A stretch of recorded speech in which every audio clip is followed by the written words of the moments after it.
কিছুদিন আগে আমি যখন আসছিলাম তখন আমি যুব উন্নয়ন বোর্ডে একবার যাওয়ার পরে দেখা গেছে যুব উন্নয়ন যে স্যার উনি আমাকে বলতেছে যে আপনি সেকেন্ড পার্সন আসছেন এই জিনিসগুলো নিয়ে। আপনাদের সিলেটের এইখানে কেউ আসতে চায় না, কেউ আসে না, কারণ সিলেটি মানেই একটা ট্রেন্ড, আর সিলেটি মানেই আপনার একটা ব্র্যান্ড।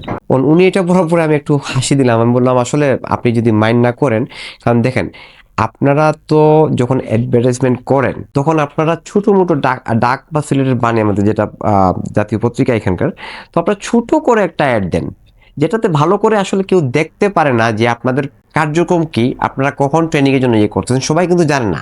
এখন সোশ্যাল মিডিয়ার যুগ, আপনারা যদি ভালো করে প্রচার না করেন মানুষ জানবে কিভাবে? হয়তো সিলেট শহরে কেউ আসতে চাইতেছে না, বাট সিলেট জেলা তো অনেক বড়। আপনাদের তো উচিত যে সবাইকে জানানো যে আমাদের এখানে ফ্রিল্যান্সিং এর ক্লাস করানো হয়, মৎস্যর জন্য, কৃষির জন্য, প্লাস আপনাকে লোনও দেওয়া হয়, এখানে থাকার সুব্যবস্থা আছে, খাওয়ার সুব্যবস্থা আছে, তাও ফ্রি। এটা আপনি এখানে থাকা খাওয়া ফ্রি, আপনাকে ইয়ে করা হবে। আপনারা যদি প্রপারলি অ্যাডভার্টাইজমেন্ট করতে পারতেন তাইলে আমি মনে করি না যে এখানে সিলেটে অনেকেই চায় শিখতে। শিখার নাই বইলা অনেকে অনেক হ্যাসাল মনে করে, এই জন্য আপনার আসতে পারে না। তারপরে যে জায়গায় করছেন আপনারা তো প্রপারলি যদি অ্যাডভার্টাইজমেন্ট করতে পারতেন, সবাইকে জানাইতেন বা কিছু কিছু কর্মশালা আপনারা উদ্যোগ নিতেন বাইরে, তাহলে আমি মনে করি এখানে অনেক লোক আসতো। আপনি আসলে একবার কথা বলেন, আপনাকে নিয়ে আমি মিডিয়াতে যাব, আপনি ভালো করে বলবেন যে আমাদের আসলে কি কি কোর্সগুলো আছে, কবে থেকে শুরু হয়, কখন থেকে এটা, আপনার কত বয়সটার লিমিট কত, ইভেন ওরা আপনার লোন পর্যন্ত করে দেয়। আপনার যে আপনারা যদি আপনারা এখান থেকে কোর্স করেন আপনাদেরকে আমরা একটা লোন দিব, ওইটা দিয়ে আপনারা শুরু করতে পারেন, পরে আস্তে আস্তে আপনারা পরিশোধ করতে পারবেন।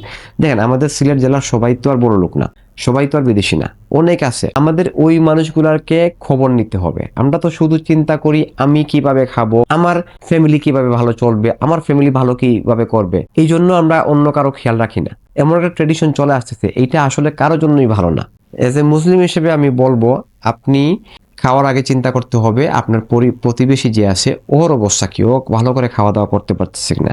আগে যেরকম আমরা ছিলাম ছোট থাকতে সময়, বিশ্বাস করবেন কিনা জানি না, আমরা পাড়ার সবাই কিন্তু একই ছিলাম। রমজান মাস চলতেছে, এই রমজান মাসে আমরা সবাই অ্যাটলিস্ট এক প্লেটে করে যে ইফতারি আমরা বাসায় তৈরি করি, ওইটা প্রত্যেকের বাসায় একটা একটা প্লেট দিতাম। তো প্রত্যেকের বাসা থেকে আবার আমাদের বাসায় একটা একটা করে প্লেট আসতো। এটা সুন্দর একটা পরিবেশ ছিল, সবাই সবাই চিনতাম জানতাম। এখন দেখা গেছে আমাদের পাশের বাসায় কি আছে ওরেই আমরা চিনি না। তো আমাদেরকে সবকিছুর পরে এটা একটু খেয়াল রাখতে হবে। সিলেট বলেন, বাংলাদেশ যে কোনো জায়গায় বলেন, জেলা বলেন, আমাদের প্রতিবেশীকে এইটা আমাদেরকে জানতে হবে, এটা আমাদেরকে দেখতে হবে। কারণ এখন অনেক ঘটনা ঘটে যেটা আসলে বোধগম্য না। শুধু সিলেটি হিসেবে না, সবাইকে আমি মনে করি যে আমরা যে পাড়া মহল্লায় বড় হইতেছি, এই পাড়ায় আমরা আসলে কতজন থাকি, কে কে থাকি, কিভাবে থাকি, কার কি কাজ না কাজ, এগুলো জানা দরকার আসলে। কারণ আমার প্রতিবেশী কে কি আমি যদি না জানি তাহলে তো সমস্যা। এই জন্য তো আমাদের সমাজে এত চুরি, ডাকাতি, রাহাজানি, খুন, এগুলো রেপ হইতেছে। আমরা যদি মনে করি যদি পাড়া যদি সবাই এক থাকি, সবাইকে নিয়ে যদি আমরা একটা প্যারেন্টিং করি, সবাইকে নিয়ে যে আমার বাচ্চা আসলে কোন স্কুলে যাইতেছে, কোন জায়গায় খেলতেছে, কার সাথে চলাফেরা করতেছে, এগুলো করা দরকার আসলে। সমাজটাকে সুন্দর করতে হলে আগে পাড়া, প্রত্যেকটা পাড়া থেকে বাইরে আসতে হবে, তারপরে না বড় আকারে যাব আমরা। আমরা তো আমাদের পাশের বাসার কে ওনারাই আমরা চিনি না। এই জিনিস থেকে বাইর হয়ে আসে সবাইকে, যাতে আমরা একে অপরকে চিনি, একে অপরকে সহযোগিতা করতে পারি, তারপর সমাজ ব্যবস্থা সুন্দর হবে, ভালো হবে।